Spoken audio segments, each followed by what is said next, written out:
Everyone wants to breed Lioden mutants, but nobody wants to leave it up to chance. Paige Tischer asked about mutant breeding items. Thank you, Paige. You asked and now the community receives. There are 7 items that can increase your odds of breeding a mutie. Some build on the lioness's fertility level. Remember, the less fertile your lioness, the more likely she'll have a mutant baby. That being said, I had a high fertility lioness give birth to a mutant today. So this isn't a game of certainty, but instead chance. Starting off, the 2 most important mutant breeding items are lion meat and GMO cow carcass. They both increase the chances of your lioness's next litter having mutants. These items work independent of a lioness's fertility level. While there's no guarantee of mutant offspring, this is a statistical game, and any boost to the likelihood is important. I think you can only use one of these on a lioness at a time. Correct me if I'm wrong. The GMO cow could historically be purchased in the September event shop. Lion meat is a prize from the slot machine game. The third item is cotton root bark, which can be purchased from the Oasis. According to Molly's on their Common Lioden Misconceptions thread, CRB works with fertility level and can stack with GMO cows. This item has a dark side. You have to use it when the lioness is pregnant. CRB will trigger a miscarriage and set up a new breeding cooldown for 3 days. While the likelihood of mutant offspring goes up, the likelihood of a lethal mutation also rises. This is a really good way to balance gameplay. On to item 4, Tackweed. This item can be purchased from the questing page and lowers a lioness's fertility until her next breeding.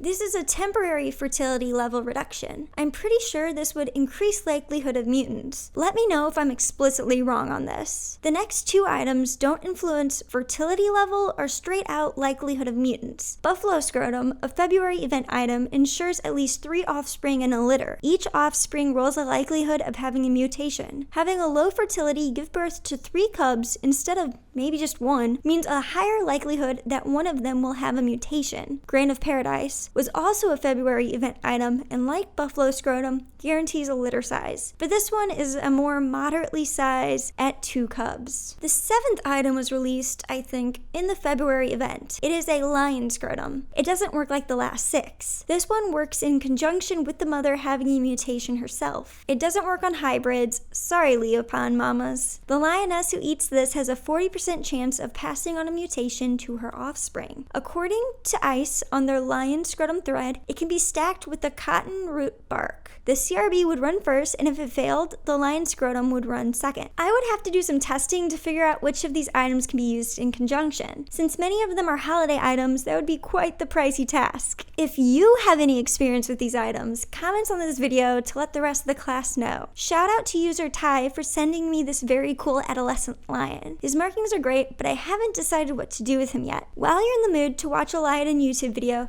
consider checking out these other videos. Silver beetles are a pretty useful thing to accumulate, but it's not always easy to come across them. Click here to watch an overview on different silver beetle making methods. Or, mutation breeding can be daunting to get into, but it doesn't need to be. This video takes a general overview of the topic and is a great way to start. Click here to watch. Thanks for watching this video. Like it if you enjoyed it, and subscribe if you want to see more like it. Bye!